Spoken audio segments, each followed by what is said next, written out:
Magandang araw po. Pag-asa Weather Update.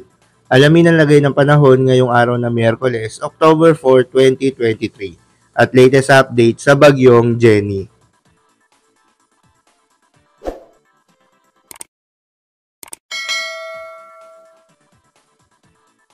Magandang umaga ho ng Miyerkules sa inyong lahat at narito na ating latest update sa bagyong binabantayan natin na si Jenny as of 5 a.m. ngayong Miyerkules.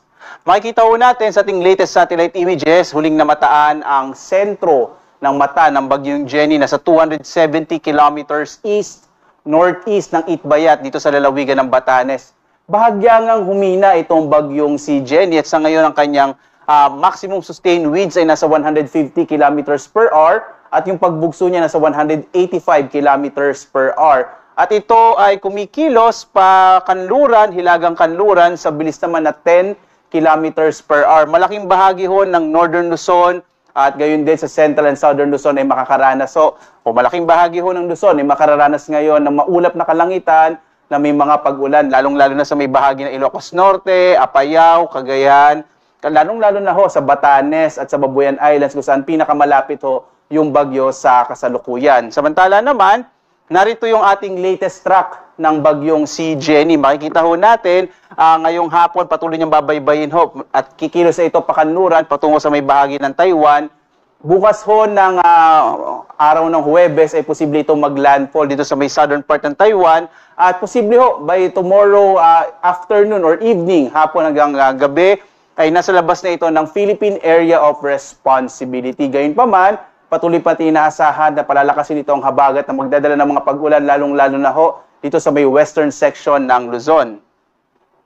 Sa ngayon nga nakataas itong signal number 3 sa may bahagi ho ng northern portion ng Batanes. Ito ho yung area ng Itbayat. Habang signal number 2 naman sa lalabing bahagi ng Batanes at hilagang bahagi ng Babuyan Island. Sa mga lugar na to, inaasahan natin ang masungit na panahon, magdadala ho ito ng malalakas na hangin at mga posible ho malalakas na mga pag-ulan. Kaya iba yung pag-iingat ho, lalong-lalo na sa mga kababayan natin dito sa may Batanes at Babuyan areas kung saan nga ho, inaasahan natin na lalapit or at least lalapit ho itong ilang bahagi ng bagyo.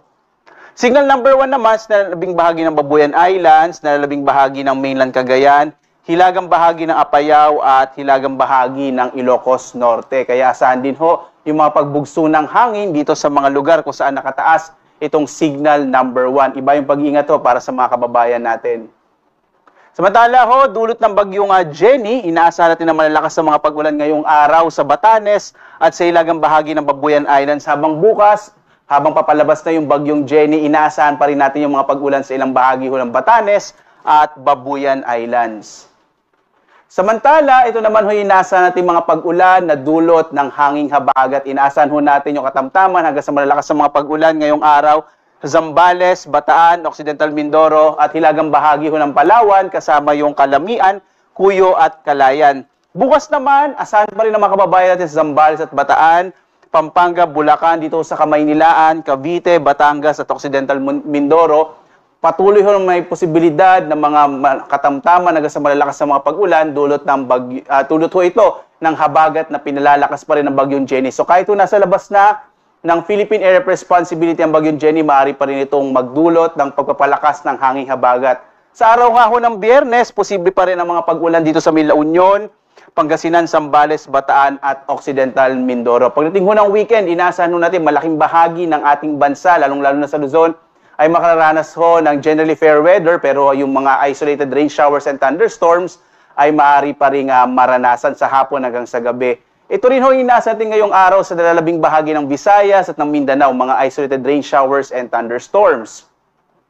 Sa mga lugar kung saan ho nakataas yung ating mga tropical cyclone wind signal at kung saan din ho inaasahan natin yung mga pag-ulan na dulot ng habagat, ay posible yung mga flash flood o mga biglaang pagbaha at mga pagguho ng lupa. Lalong-lalo na ho yung mga bababang lugar, posible hong bumaha doon. Sa mga lugar naman kung saan matarik, ay posible naman magkaroon ng mga landslide, lalo na kung ilang araw na pong inuulan. Kaya iba yung pag-iingat po para sa mga kababayan natin. Makinig ho tayo sa ating mga otoridad kapag nagrekomenda na ho sila na lumikas, lalo na pag merong mga biglaang pagbaha.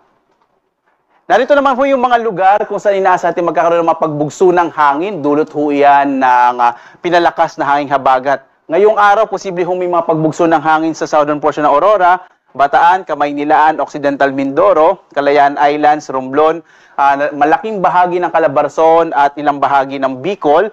Bukas naman itong southern portion ng Aurora, Romblon, ilang bahagi ng Calabarzon at Bicol region ay makararanas pa rin ng mga pagbugso ng hangin dulot ng hanging habagat.